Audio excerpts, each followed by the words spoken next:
My daughter yelled, "You're a deadweight, Dad. I don't want you around my house anymore. My husband also sees you as a burden."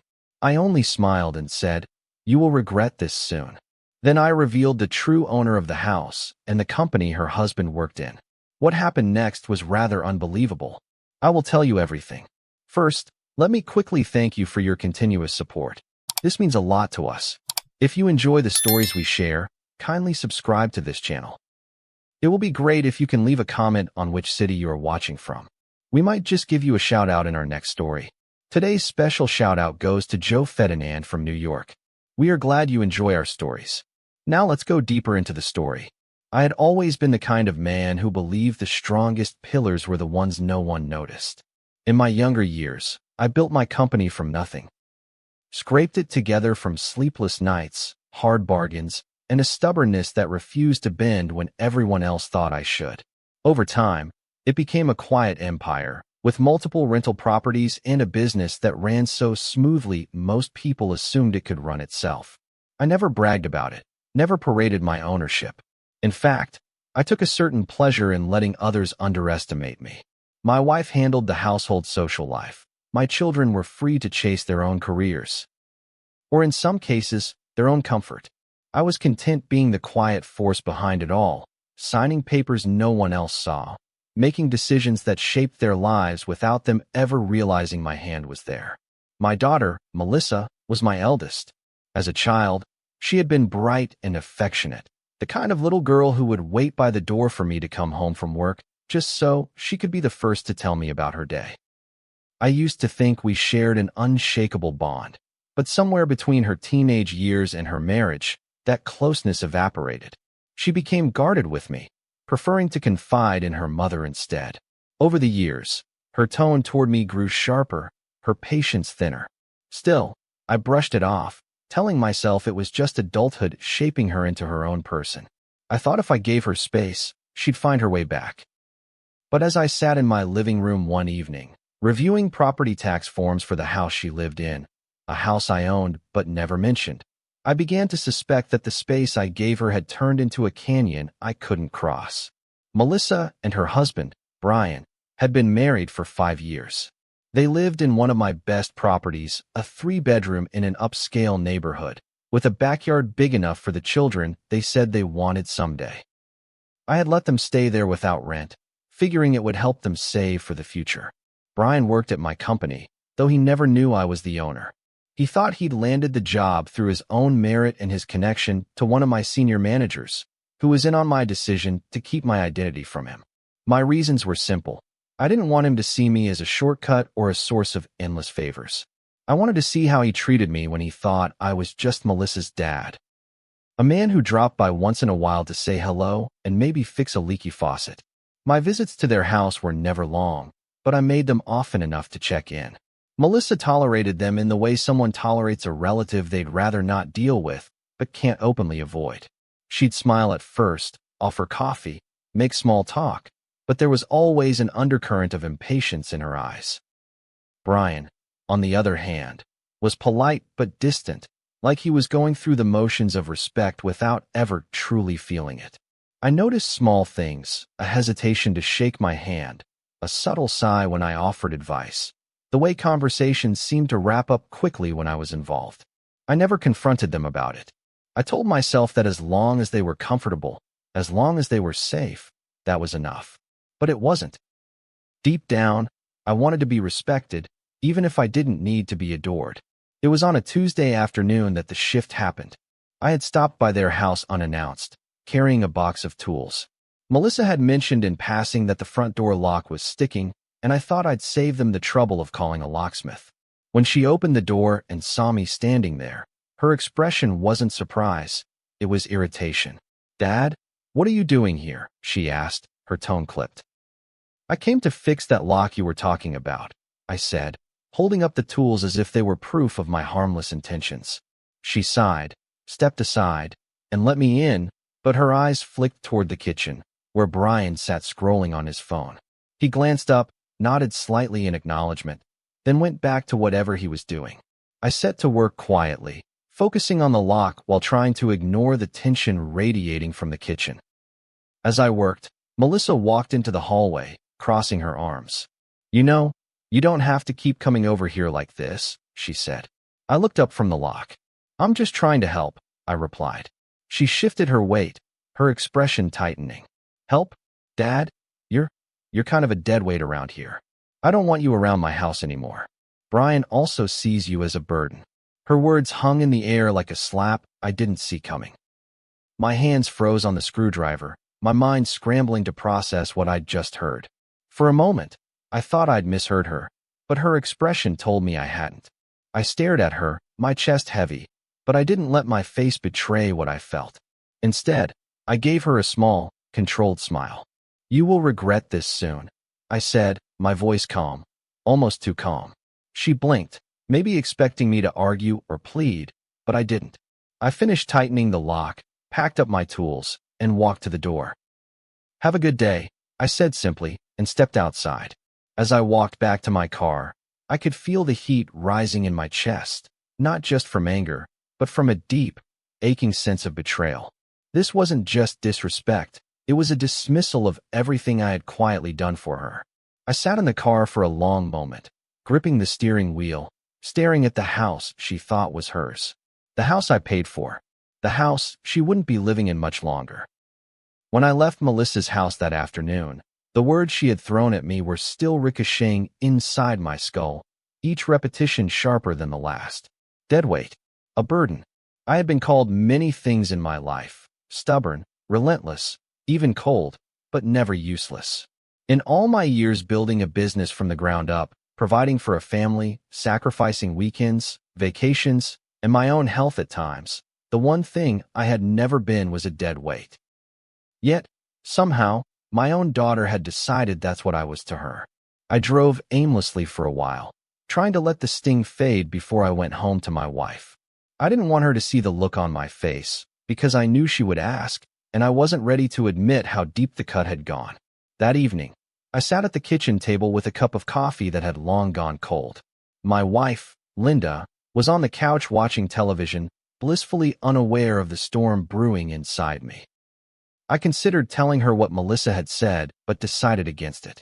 She had always been softer on Melissa than I was, often making excuses for her behavior, saying she was just stressed, or didn't mean it that way. I didn't have the patience for that right now. Instead, I kept my thoughts to myself, quietly pulling out the folder I kept locked in the study. A folder containing every deed, title, and contract tied to the properties I owned. I spread them out on the table, my eyes landing on the paperwork for the house Melissa called hers. My name stared back at me in bold print, a silent reminder that I had built her comfort from the ground up. She didn't realize it, but that home existed in her life because I had chosen, years ago, to give without keeping score.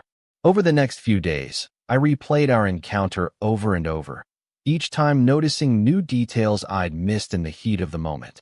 The way her voice had cracked. Not from sadness, but from irritation. The way Brian hadn't even looked up from his phone while she spoke to me like I was an unwanted guest. The casual cruelty of it all was what stung the most. If she had been angry, I could have written it off as a heated outburst. But no, her words were delivered with a kind of cold finality, as if she had been thinking them for a long time and finally decided to voice them. And that realization was what pushed me past the point of patience. She hadn't just spoken without thinking, she had spoken her truth. And if this was her truth, then it was time she lived fully in it, without the silent safety net I'd been holding under her. It was on the fourth day after the incident that I made my decision. I called my lawyer, David, a man who had been with me since the early days of my business. His voice was warm and familiar as he picked up. Hey, what can I do for you? I didn't waste time. David, I need an eviction notice drawn up for the property on Willow Bend, I said. There was a pause on the other end. Melissa's place? He asked cautiously. Yes, I replied, my tone leaving no room for negotiation. And one more thing. I need paperwork initiated to terminate Brian's employment from the company. Effective immediately. Another pause. You sure you want to go that far? David asked. I'm sure, I said, my voice steady. They made it clear I'm a burden. Burdens don't provide houses and paychecks. After I hung up, I expected to feel guilty, but what I felt instead was a strange calm. For years, I had been the kind of father who gave without demanding anything in return, thinking that unconditional support was the same as love. But support without respect becomes exploitation, and I had let it go on for far too long. My decision wasn't born from spite. It was born from the realization that allowing people to take advantage of you doesn't make you noble. It makes you complicit in your own disrespect. I told myself this wasn't about revenge, it was about clarity. Melissa and Brian needed to see what life looked like without the invisible scaffolding I had built beneath them. Only then could they understand the weight I had been carrying. 2 days later, the phone rang. It was Melissa. I answered, my voice neutral. "Dad?" she started, her tone tight. "I got some kind of letter from a lawyer saying I have to move out of my own house. What the hell is going on?" I took a deep breath, picturing her face when she read the document. "That house isn't yours, Melissa," I said calmly. "It's mine. It's always been mine." There was a long silence, then an incredulous laugh. "No, Mom gave it to me. She told me it was hers to give." I shook my head, though she couldn't see it. "Your mother has never owned that house. I bought it before you were even married. I let you live there rent-free because I wanted to help you. But since I'm such a burden, I think it's best if you find a place you actually own." Her voice rose, frustration spilling over. "This is insane. You can't just throw me out because of one argument." I let the quiet stretch for a beat before responding. "This isn't about one argument. It's about years of dismissing me, taking my help for granted, and treating me like I don't matter. You told me I was dead weight. Well, dead weight doesn't hold up houses." I could hear her breathing heavily on the other end, torn between anger and panic. Then she tried another angle. "Brian just got fired from his job today. Was that you too?" Her voice cracked, and I could picture her clutching the phone in disbelief. "Yes," I said simply. "The company he worked for is mine. I was the CEO he never met. And if I'm such a burden, I'm not going to be one in his career either." There was no shouting after that, just a stunned silence. "Finally," she said, "I can't believe you're doing this to me." I closed my eyes, the weight of her words pressing on me, but I didn't waver. "Melissa, you did this to yourself. I'm just stepping out of the way so you can live the life you think I've been holding you back from." I ended the call before she could respond, setting the phone down slowly. My hands were steady, but my heart was heavy. This wasn't the way I ever imagined things going between us, but I knew, deep down, that I couldn't turn back now. I didn't sleep much that night. Not because I doubted my decision. No, that was settled. But because my mind kept circling the inevitable confrontation that was coming. Melissa was stubborn, and when she felt cornered, she would come at you with a mix of indignation and charm, hoping one would stick. Brian, on the other hand, had always been more prideful than she realized. Losing his job would burn deeper than losing the house, because his identity had been wrapped up in the illusion that he had built his own success. And that was the thing. I had let him keep that illusion. I had given him the freedom to think his position at my company was earned purely on merit, to believe he was moving up the ladder on his own skill. Now that illusion was gone, and I knew pride could make a man do reckless things. By the third day after the notices went out, the knock came. It wasn't a gentle knock. It was sharp, insistent, the kind of knock that says, "We're not here for pleasantries." I opened the door to find both Melissa and Brian standing there. Melissa's eyes were red, like she had been crying, but her jaw was set. Brian's face was harder to read, tight-lipped, a muscle working in his cheek, his hands jammed into his pockets like they were the only things keeping him from doing something impulsive. "We need to talk," Melissa said, stepping past me into the living room without waiting for an invitation. Brian followed, his eyes scanning my home like he was seeing it for the first time. I closed the door slowly, giving myself a moment to breathe before turning to face them. Melissa wasted no time. "I don't know what's gotten into you, but you can't just take our house and Brian's job away because you're mad at me. That's insane, Dad." Her voice was trembling, but it wasn't fear. It was outrage. I walked over to the coffee table, set down the folder I'd been keeping close these past few days, and opened it. Inside were the deeds to my properties, the incorporation documents for my business, payroll records, and contracts. every legal proof that what I was about to say wasn't just talk.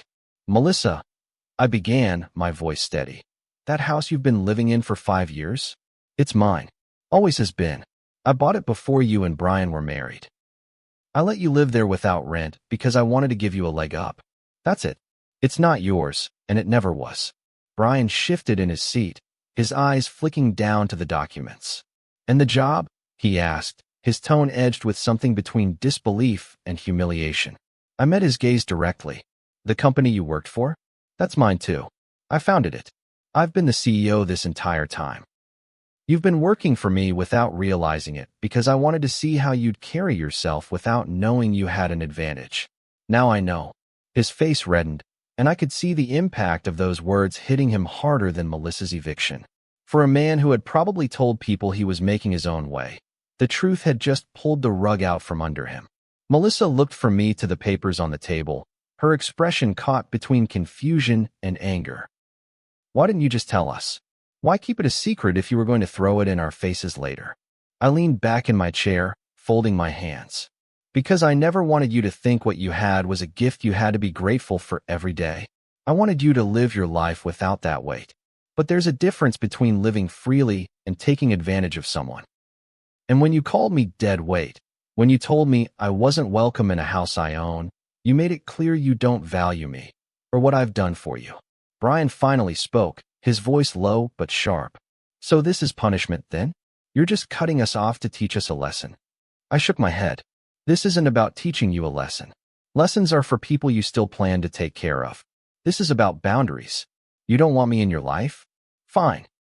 But you don't get the benefits of my presence without the presence itself. That's not how respect works. I let the silence stretch, giving the weight of my words time to settle. Melissa's eyes filled again, but I didn't move toward her. I had learned over the years that stepping in too quickly softened the blow and let the other person walk away without really absorbing what had happened. She tried once more, her voice breaking this time. Dad, we have nowhere to go. Brian's already been looking for work, but it could take weeks. You're not seriously going to put us out on the street, are you? I looked at her, the same way I might look at a stranger asking for something I couldn't give. You have 30 days. That's more than most landlords would give. I suggest you start packing. I could feel the finality in the air, the way the words closed a door that wouldn't be opened again easily. Brian stood first, his chair scraping against the floor. He didn't look at me as he walked to the door. Melissa lingered for a moment, her mouth opening like she wanted to say something, then closing again. She followed him out without another word. When the door clicked shut, I sat there for a long while, staring at the papers on the table. I thought about the years I had spent making sure Melissa never had to worry about money, about the nights I'd worked late so she could have the things she wanted. I thought about Brian's smug confidence at family gatherings, the way he'd talk about his job like it was a trophy he'd earned on his own. And then I thought about that moment in the hallway, when Melissa had looked at me and told me I was a burden. That, more than anything, solidified that this was the right decision. I had given them everything, and in return, they had given me disdain. That exchange rate no longer worked for me. The news spread faster than I expected. Within a week of Melissa and Brian's visit, the phone calls began. First, it was my sister, Janice, who always managed to insert herself into matters that didn't concern her. What on earth is going on with Melissa? She asked the moment I picked up, skipping any greeting. She called me crying, saying you're throwing her out and that you fired Brian for no reason. I took a slow breath, already tired of the conversation before it had begun. She didn't tell you the reason because she doesn't want you to know the whole story, I said. Janice scoffed, the way she always did when she thought I was being evasive. She's your daughter, for God's sake. You can't just put her in the street. My grip on the phone tightened. She told me I was dead weight, Janice. She told me she didn't want me around. I'm giving her exactly what she asked for. The following day, my younger brother, Mike, called. Not to defend Melissa, but to tell me the gossip had reached the rest of the family. Cousin Laura says Melissa's been telling everyone you went senile and are making rash decisions, he said, his tone dripping with disbelief. She's painting herself like a victim.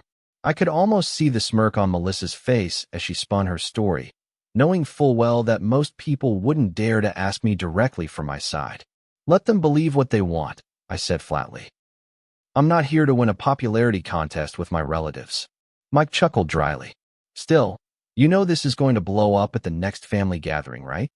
I didn't respond right away because I knew he was right. Family gatherings had always been minefields, but this time, the landmines had my name painted on them. A few days later, Linda approached me in the kitchen. She had been quiet about the situation until now, but I could tell by the careful way she poured her tea that she was gearing up to say something. I spoke to Melissa, she began softly, avoiding my eyes. She's really upset, and I think maybe you're being too harsh. I looked at her, not in anger, but in disbelief. Too harsh, I repeated. Linda, she told me to my face that I'm a burden. She's been living in my house for free, her husband's been taking a paycheck from my company, and she wants me to stay out of her life? That's not harsh, it's reality. Linda set down her cup with a quiet clink. She's still our daughter, she said, her voice tinged with something I couldn't place. Guilt, maybe, or fear. And she's still my child, I replied, but I'm not going to bankroll her disrespect. It was that night when the real fallout began to show. I received a voicemail from Brian. Not a request, but a threat. His voice was low, deliberate. I don't know what you think you're doing, but you've messed with the wrong person. You think you can embarrass me like this? You'll regret it. I played the message twice, not because I didn't understand it the first time, but because I wanted to be sure I heard the tone correctly. It wasn't desperation, it was resentment. The kind of resentment that festers when pride has been wounded in public. I saved the voicemail, knowing it might be useful later, and then deleted his number from my phone. If he wanted to communicate, he could go through my lawyer from now on. The eviction process moved forward without a hitch. David called to confirm the paperwork was in motion and that 30 days had been clearly stipulated in the notice. You might want to brace yourself, he added. They're not leaving quietly. I had already suspected as much. Melissa was the type to fight even when she knew the battle was lost, if only to avoid admitting defeat. Sure enough, the next day I received a photo from Mike. Melissa had posted a long, self-pitying rant on social media about how her own father had ruined her life. She conveniently left out every detail that would explain why. The comments were full of sympathetic strangers offering her money, spare rooms, and job leads for Brian. Reading them, I didn't feel anger so much as a cold detachment. It was clear she wasn't looking for understanding. She was looking for an audience. Still, I'd be lying if I said it didn't sting to see my name dragged, even indirectly. Some of the comments speculated about me, painting me as controlling, vindictive, even abusive. People who had never met me, who had no idea what I had done for her over the years, were ready to define me based on a single, biased post. It was a reminder of how quickly truth becomes irrelevant once people decide on a narrative. But instead of defending myself, I stayed silent. I had learned long ago that responding to gossip only feeds it, and I had no intention of giving Melissa more material to twist. The days bled into each other, each one bringing a new ripple from the fallout. A family friend who had always been cordial suddenly stopped returning my calls. A tenant in one of my other properties mentioned hearing wild rumors about me. Even at the grocery store, I felt eyes linger a little too long, as though strangers were trying to place me from some whispered story. But through it all, I didn't waver. I knew that if I gave in, if I rescinded the eviction or rehired Brian, it would send a clear message. My boundaries were negotiable. And once boundaries are negotiable, they might as well not exist. As the eviction date crept closer, I began to notice small shifts in Melissa's tone during the rare calls she made. The bravado was still there, but it was fraying at the edges. She asked if I could extend the timeline a little, claiming she was just trying to get things sorted. I told her 30 days meant 30 days. She tried appealing to sentiment, reminding me of times when she was a child and I had always been there for her. I was there for the little girl who respected me, I said quietly. I'm not going to be there for the woman who doesn't. There was a long pause before she hung up, and I knew then that the countdown to her leaving wasn't just physical, it was emotional. We were both moving toward a place where the relationship would never look the same again. The call came on a Saturday morning, just as I was pouring my first cup of coffee. It was my cousin Daniel, a man who had always prided himself on seeing both sides of any situation, though in practice, that usually meant siding with whoever spoke to him last. Look, he began without preamble. I know things have been tense with Melissa, but don't you think this has gone far enough? I took a slow sip, letting him talk. She's been staying with Laura for a few nights, and well, she's not doing great. She's saying you blindsided her, that you're cutting her off without warning. People are starting to take her side. His voice carried that subtle edge of judgment, the kind that tries to sound like concern. Daniel, I said, setting down the mug. The warning came years ago in the way she treated me. She just didn't hear it. He sighed on the other end, as though I was the one being stubborn. I get it, I do, but she's still your daughter. Family is supposed to stick together, even when things get ugly. I felt a flash of irritation at the way people love to invoke the word family when it suited them. Family isn't a free pass to treat people like garbage, I replied.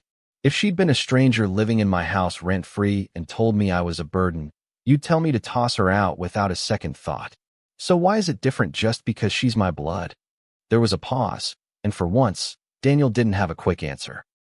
Because, he finally said, if you close that door completely, you might never get her back. His words lingered after I hung up, not because I thought he was right, but because I knew he might be. The pressure from others didn't stop there. Over the next few days, Linda's demeanor shifted. She didn't openly challenge me anymore, but I could feel her disappointment in the small ways. Longer silences at dinner, fewer conversations, a reluctance to meet my eyes. She was still speaking to Melissa privately, though she never admitted as much. I caught snippets of her side of those conversations when I walked past the living room. I know. I wish I could change his mind. You need to focus on finding a place. I didn't confront her about it. I understood she was torn. Melissa was her daughter, too. But I also couldn't shake the quiet resentment that had started to grow, not just toward Melissa, but toward anyone who thought they could guilt me into reversing a decision that had been years in the making. A week before the eviction date, Melissa showed up at my door again. This time, she came alone. She looked worn, dark circles under her eyes, her hair pulled back in a way that told me she hadn't been sleeping well. She didn't ask to come in. She just stood there on the porch, gripping the railing. I'm not here to fight, she said. I just want to talk. I stepped outside, closing the door behind me. You have 5 minutes, I told her. She flinched at the bluntness, but nodded. I get that I hurt you, she began, her voice unsteady. I shouldn't have said what I said, but can't you see that I was just frustrated? You've been in my space so much, and She stopped, realizing she was walking the same road that had started all of this. I didn't mean it the way it came out, she finished weakly. Her words might have carried more weight if they had come sooner, but now they felt like damage control. Melissa, I said, if you'd come to me that day and said you were overwhelmed, we could have talked. But you didn't. You told me I was dead weight, and you meant it. That wasn't frustration. That was truth you'd been holding back. She looked away, her jaw tightening. So that's it. You're just done. I took a deep breath. I'm done supporting someone who doesn't value me. That doesn't mean I don't care about you, but it does mean I won't keep holding you up while you push me away. She opened her mouth to respond, but closed it again, like she knew there was no line she could deliver that would change my mind. When she left, she didn't look back. That night, I found myself digging through an old box in the attic. A box full of home videos, school drawings, and birthday cards from when Melissa was little. I sat on the floor with the old camcorder, watching her 5th birthday party. She was laughing, frosting smeared across her cheeks, shouting, "Daddy, watch this," before spinning in a circle until she fell down giggling. I had been right there in the frame, younger, smiling without the weight I carried now. Watching it, I felt something crack. Not enough to undo my decision, but enough to remind me that cutting someone off doesn't erase the history you shared. It just changes what it means going forward. I stayed up late that night, the glow of the old footage flickering against the attic walls, wondering if the little girl in those videos would even recognize the woman she'd become. The next day, Mike stopped by unannounced. He wasn't the sentimental type, but he had a way of reading a room. I saw Melissa at Laura's, he said, dropping onto the couch without waiting for me to offer a seat. She's not good, man. And I'm not saying you're wrong here, but he hesitated, like he was choosing his words carefully. You've got to decide if this is about teaching her a lesson or closing the book completely, because those are two different things. I didn't respond right away. What if it's both? I finally said. He raised an eyebrow. Then you'd better be ready to live with that. His words stuck with me long after he left, not because I thought they were profound, but because they were true.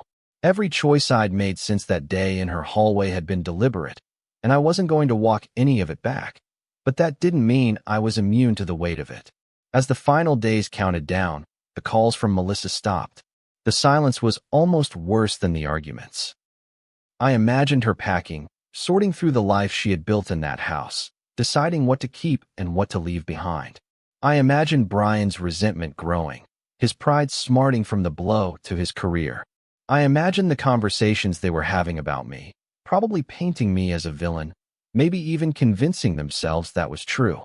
But I also knew that, for the first time in years, they were experiencing what life looked like without my invisible safety net. And maybe, just maybe, that was the only way they would ever understand the weight I had been carrying all along. Eviction day arrived with a quiet heaviness that sat in my chest from the moment I woke up. The air felt heavier, the coffee tasted different, like my senses were aware that this was the day the last thread would be cut. I didn't plan to go to the house. The movers would meet Melissa there, and David had arranged for a property manager to take over the handoff. Still, I found myself pacing the kitchen, wondering what I would do if she came to my door. Would I shut it? Would I listen? Part of me wanted to believe she wouldn't show, that she'd keep her pride intact and walk away without another word. But deep down, I knew Melissa. Pride had always been her armor, but when faced with the finality of losing something, she could drop it in an instant. It was just after noon when the knock came. 3 slow raps, not the sharp, defiant ones from weeks ago. I opened the door to find Melissa standing there alone, no sign of Brian or the movers.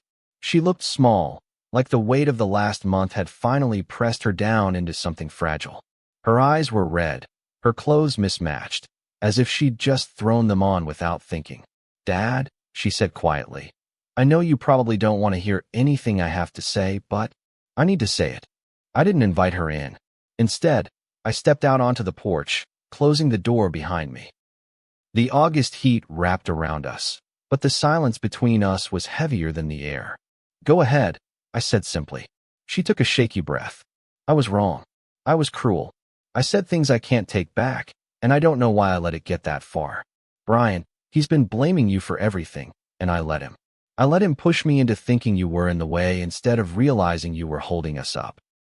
Her voice cracked on the last words, and for the first time in a long while, I saw the girl she used to be, the one who would run to me for help without hesitation. "I've lost everything this month," she continued, "but I needed to lose it to see what mattered. I'm sorry. I'm so sorry." She wiped at her eyes, but her hands were trembling, like even the act of holding herself together was taking everything she had left. I listened, letting her words settle in the space between us. Apologies have weight, but only if they come with understanding.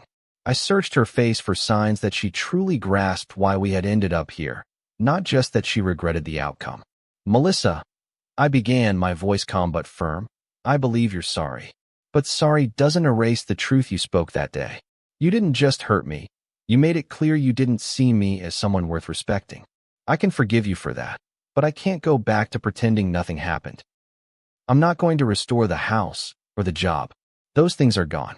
She nodded, swallowing hard, though I could see the flicker of disappointment in her eyes.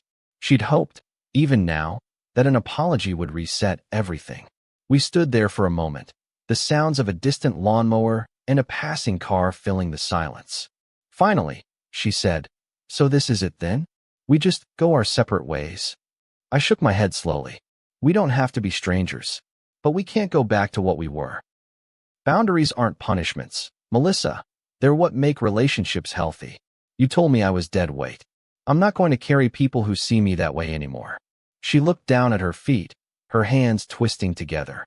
"I understand," she said softly. And for the first time, I believed she actually did. Not fully. Maybe she never would, but enough to know that this moment might leave a lasting imprint. When she left, there was no dramatic goodbye, no hug. She just turned, walked down the steps, and got into her car. I watched her pull away, the afternoon sun bouncing off the windshield until she was out of sight. I stood there for a long while after, staring at the empty driveway, feeling a strange mix of grief and relief. It wasn't the ending I'd ever wanted for us, but it was the ending I needed. Sometimes love means holding on. Sometimes it means letting go. And in that moment, I realized I could do both. I could love her and still refuse to let her drag me into a place where I was nothing but a burden. That night, I poured myself a drink and sat in the living room with the TV off, letting the quiet settle around me. I thought about the years I had spent building the life that allowed my family to live comfortably. I thought about the sacrifices I had made without asking for recognition, and how easily those sacrifices had been forgotten. And I thought about Melissa. Not as the woman who had called me dead weight, but as the little girl who had once asked me to watch her spin in the yard until she fell down laughing. Both versions of her were real, and both had shaped the choice I made. I didn't hate her. I didn't even resent her anymore. But I knew, with absolute certainty, that my boundaries were no longer negotiable. As I finished my drink, I caught my reflection in the darkened TV screen. I didn't look like a man who had won or lost. I looked like a man who had made peace with his decision. And that, I realized, was enough. Melissa might never fully understand why I did what I did, and maybe the rest of the family wouldn't either. But for the first time in years, I felt lighter. Not because I had cut her off, but because I had finally stopped carrying what wasn't mine to carry. Dead weight, after all, doesn't move unless you choose to lift it. And I had chosen to set it down. Sometimes the hardest boundaries to set are with the people you love most. This wasn't about revenge. It was about respect, self-preservation, and refusing to carry a weight that saw itself as a burden. Have you ever had to make a choice that others judged harshly, even when you knew it was the right one? Share your story below. I want to hear how you stood your ground when it mattered most. And if this story resonated with you, make sure to like, share, and subscribe so you don't miss more stories like this one. See you soon in the next story.